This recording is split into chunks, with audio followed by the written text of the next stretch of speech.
Hello, my wonderful, beautiful friends. Guys, welcome back to r/EntitledPeople, where people believe that the world truly revolves around them and that nobody else matters. Guys, the stories today are super ridiculous as always, so strap yourselves in, subscribe if you haven't, and hey, I hope you enjoy these awesome stories. So, I'm a 34-year-old man, and my wife is 29. We've been married for 5 years. So, since we've started dating, she's always taken her sweet time doing everything. Getting dressed, doing makeup, eating, whatever it is, she takes forever. Now, generally, I'm a patient person, but I get extremely anxious when I'm late for something with a scheduled starting time. Alone, I've never been late for anything. With her in tow, I'm late for everything. The most frustrating thing about this is she seemingly has no ability to comprehend that she's making people wait. If I even suggest that she move a little faster, she gets really defensive.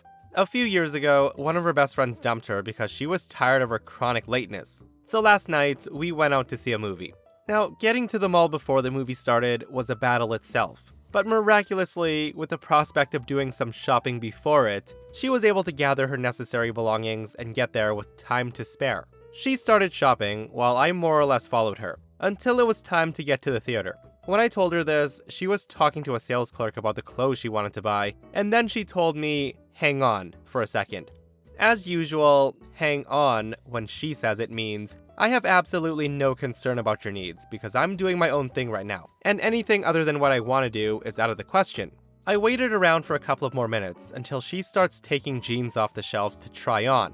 The previews had already started. I told her again, and she said we can just skip the previews. At this point, I just walked away, which she naturally didn't notice. I then turned off my phone and enjoyed the movie by myself. As a side note, I did miss the first few minutes of it, waiting for her, then standing in line, and then making my way to the theater. On my way out of the theater, I saw her sitting on a bench by herself because I ditched her. Now, I honestly didn't feel bad at all, and I told her that I'd do it again. This made her even more upset, and finally, we had an awkward, quiet drive home. Apparently, she was actually looking forward to the movie too. So was I the a-hole in the situation? Now, I felt it was supposed to be tough love, but she seemed really hurt. So I pretty much agree with 99% of the people who commented on the post that OP is not the a-hole. OP gave his wife plenty of warnings. And for her to just brush him off so she can try on clothes and then get to the movie whenever she feels like it is not just entitled, it's annoying as heck. But guys, let me know what you think though. Some people say that OP should have sent her a text saying where he was sitting before he shut off his phone. Myself, on the other hand, think what OP did was fair. Some people need to learn the hard way. Okay, so I work at a large chain grocery store in a well-to-do area. Our customers, while a lot may look like typical Karens, are actually really nice and amazing people. That being said, I was racking carts and I hear this lady on the phone behind me. Now, she's talking on the phone really loudly, saying, "Ugh, I don't know why they even come to this country. They can barely even speak the language, and I'm behind one right now who's probably a terrorist." I look in the window reflection, and I can see she's walking behind a young woman in a hijab, who has a small child. The young woman had just put her son in the cart, and I can see her face. She looks like she's about to cry. So I decide, you know what? I will take the hit for her. I then spin around to Karen and say, "Oi! I take bloody exception to that. Just because I'm Irish doesn't mean I am or ever was in the IRA. I look at both Karen and the young woman, and both were speechless. All Karen does is point to the young woman. So I continue looking directly at the woman and say, "You saw that, didn't you? The lady just called me a bloody terrorist. Now, I may be from Ireland, and damn it, I'm bloody proud, but I am not a terrorist." At this point, my manager walks over to see what the fuss is about, and I say to him, "This lady," pointing to Karen, "just called me a terrorist." I then turn to the young woman and say, "You heard her call me that too, right?" My manager then looks at the young woman and instantly catches on. He then tells Karen that that kind of conduct is not okay in our store, no matter who it's directed to, and why, and that she needs to leave. Now, Karen is still speechless. She's blabbering something that nobody could comprehend, and she just walks out. I then turn to the young woman, give her a wink and say, "I do apologize about the yelling, ma'am, but I'm proud of who I am. If you need anything while you're shopping, just let me or one of my coworkers know." The young woman thanks me and pushes her cart away while sporting the biggest grin. My manager then makes the comment, "Entertainment tonight, $0. Teaching Karen a lesson about discrimination, $0. Seeing that young woman walking away sporting a grin like the Cheshire Cat, priceless. Guys, I absolutely love this post. OP's freaking amazing, and what he did was absolutely brilliant. Like, I love the fact that he came to that young woman's defense and turned such a negative situation into something that she could smile ear to ear about. And hey, props to his manager for playing along too. Not all heroes wear capes, guys. Some just wrangle shopping carts all day until someone in need comes along. Now, people just aren't willing to tell children no, are they? It's one thing to raise an entitled brat that only you have to clean up after, but it's an entirely different thing when the rest of us all have to suffer because your stupid gremlin can't comprehend the concept of not doing something it wants to. Let me explain. So, there's a new family that moved in a few houses down from where mine lives that has very young children. They have 2 boys and a girl, all under the ages of 10. It takes about 5 seconds of interacting with these kids to realize that they've never been told no in their entire lives. We have a tree swing out front that my parents had put in for my sisters when they were little. These kids treat the swings as if it's public property. They're literally on it all the time. It drives one of my dogs absolutely crazy, as she's very protective of the house and the people inside, and she barks non-stop at them while they're there. Any attempts to get the kids off the lawn results in either raspberries being blown or a temporary retreat, only to come back 5 minutes later. My mom's tried talking to the parents about this, but the most she's gotten is a shrug, and their mom just says, they're just kids having fun, let them have fun. Now, the thing that really pisses me off though, is the fact that because these brats do whatever they want, we can't walk my dog anymore. So I have 2 dogs. One of them is a bull mastiff puppy named Ted's, and the other is a nearly 9-year-old pit bull mix named Clover. Now, my dog Clover is one of the sweetest dogs you'll ever meet. She's super gentle, loves everyone except the mailman, and overall, she's an angel. She used to love going out for walks around the block, sniffing things and saying hi to everybody she met, and she can't do that anymore. A couple of days ago, my sister and I had Clover out for a routine walk around the block. All was fine and dandy until one of the 3 hellions rolled up. It was one of the boys, and I think he's about 7. Without even asking, he starts petting Clover. This initially wasn't a problem because, again, she's incredibly friendly. She sniffed at him, tail wagging, and as dogs do, licked his hand. The kid all of a sudden goes, "Ew," and slaps her hard on the face. It startled her, clearly, but it didn't put her off too much because her tail was still wagging. My sister and I, on the other hand, chastised him. We told him he wasn't supposed to do that, and if he couldn't play nice, he wouldn't be allowed to pet her in the future. The kid acted like he hadn't heard a word. He immediately swung around to the rear of the dog, and he pulled very harshly on her tail. Clover yelped and backed away from him. Now at this point, I was ready to dropkick him. I told him that was it. He needed to stop, and my sister and I start to walk away. But the brat chases after us, whining that he wasn't done petting the doggy. We told him yes, he was done, to which he then pulls out the age-old, "You can't tell me what to do." Now I tried explaining to this kid, I really did. I handed my sister the leash and had her walk Clover back home, while I tried to explain to this kid that if a dog owner says no, you can't pet their dog, then you can't pet their freaking dog. At this, the kid whines and says, "But I want to pet her." I told him, "You can't right now. Pulling on her tail hurts her, and you can't play with someone if you hurt them."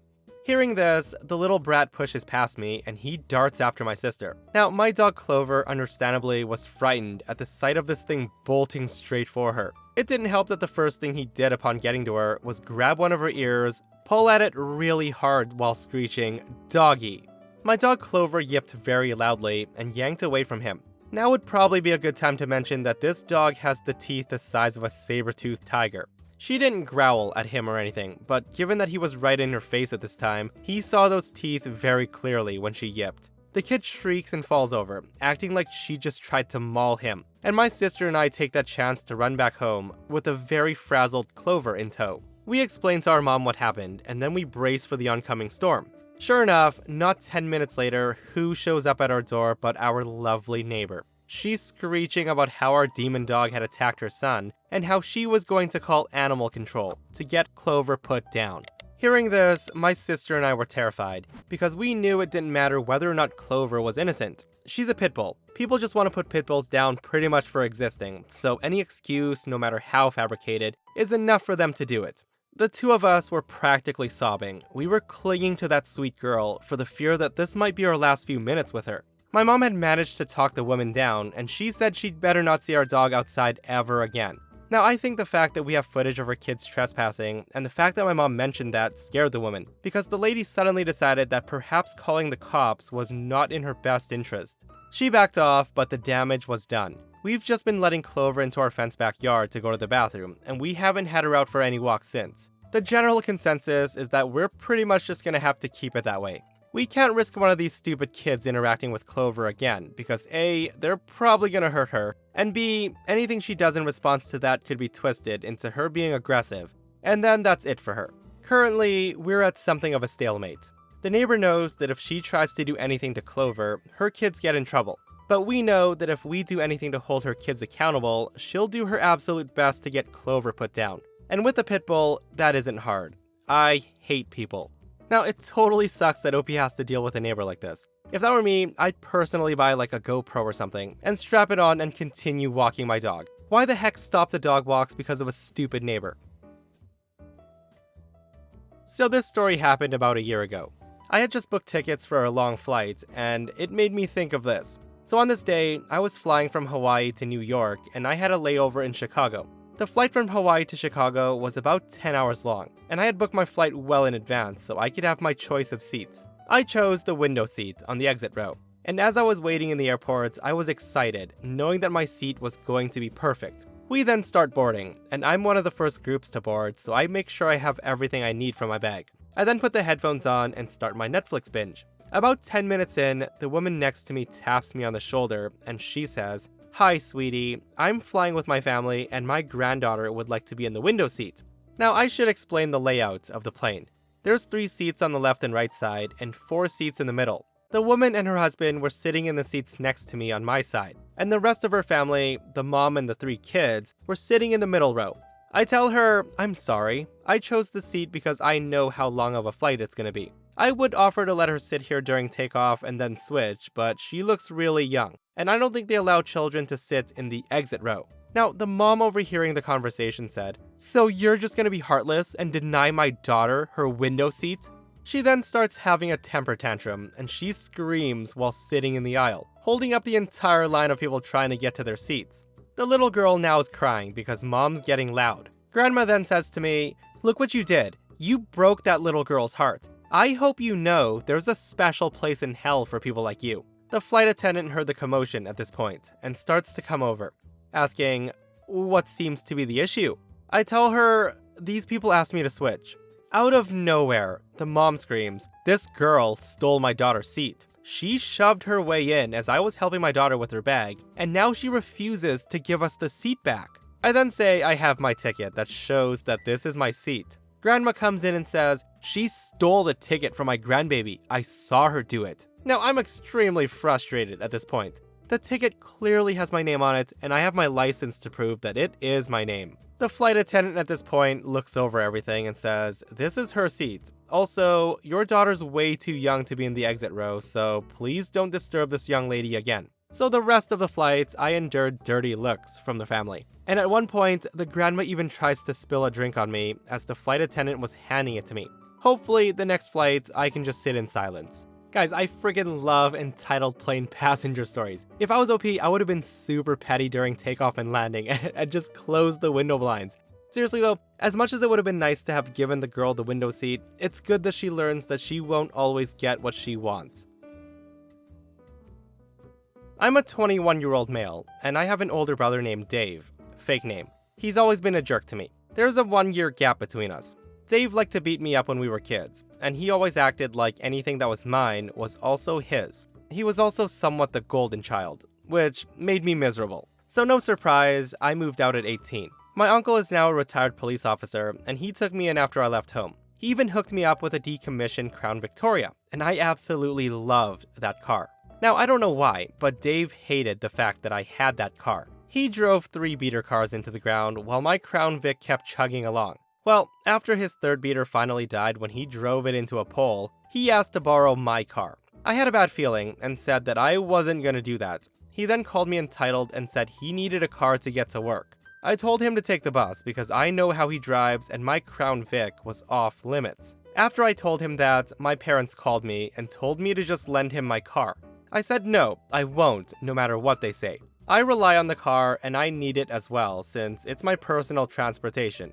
And Dave wasn't the only one in the world with a job that he needed to get to. My uncle congratulated me for standing up to them and he gave me a high five. So a few days later, when I get off work, the car wasn't where I parked it.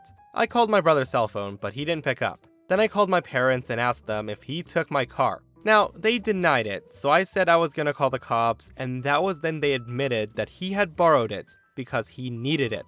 I told them he'd better bring it back right now or I'll have the police looking for them. They called me a jerk, and then they phoned Dave to bring my car back. He showed back up in the parking lot about 20 minutes later, and I demanded to know how he stole my car. And that's when he held up a set of Crown Vic keys that he had bought online. I told him if he ever stole my car again, I would have him arrested. After that, my uncle installs a tracking device in the car. So Christmas Day comes and I was celebrating with my family like every year. The roads were cold and icy, so I had to be very careful while driving. And Dave decided to borrow my car again during the Christmas party. Apparently he decided that he was gonna go pick up a friend and figured I wouldn't notice. I pull up the tracking app and I saw that he was a few miles away. Then I called his cell phone to yell at him. Everyone in the party saw this and they asked what's going on. I told them Dave stole my car again. My uncle confirmed it wasn't the first time. Dave told me over the phone to screw off and he'd be back soon. I say to him that he better not have been drinking, but he just hung up on me. Well, I was watching the tracker app and the dot stopped and it didn't move for a while. Soon after that, we get a panicked call from Dave asking for help. Now, he had crashed the car because he couldn't handle the icy roads, and he wasn't used to the rear-wheel drive vehicle. So with that, we piled in my parents' minivan and we followed the tracker. We found Dave by the road, and my Crown Vic was nose deep in a snow-filled ditch. My uncle was furious, and I was mad at Dave for stealing my car again, but my parents wanted me to let it go. I tell them enough was enough, and I was gonna call the police. Hearing that, Dave begged me not to because he had been drinking and he would get a DUI. Well, as luck would have it, police were already aware of the accident and they were driving to check on the scene. Someone else had called them, I guess. When they arrived, my parents tried to say that I was the one driving the car and they were just there to help me. I told police that wasn't true and my uncle backed me up. In fact, one of the officers that was there recognized my uncle and they had a chat. They then went to Dave and asked to see his license, which I then found out that he was suspended after he crashed his previous car. They then breath tested him, and he wound up with cuffs slapped on his wrist while my mother was crying and begging police not to take him away. But the officer just said that she and my dad could get arrested too for lying to police. That shut my parents up, and then we got back into the minivan. The Christmas party ended early, and my parents drove me and my uncle back home since he rode with me. They didn't say much to either of us the whole drive home, and they just sped away as soon as we were out of the van. My brother was let out of jail the next day, and he looked so scared that he was practically crying.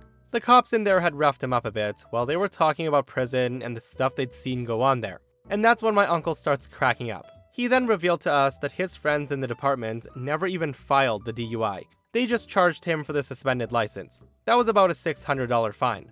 My uncle said that he just wanted to teach Dave a lesson, and this would be the one and only time that he'd ever get his help. Dave then apologized to me. He then said he'd have my Crown Vic fixed, and he would never touch it again. The damage was just superficial, thankfully. My parents have pretty much glossed over the whole incident, and they act like it didn't happen. Dave gave me the extra Crown Vic keys he'd bought online, and he says this has taught him a lesson that he won't soon forget.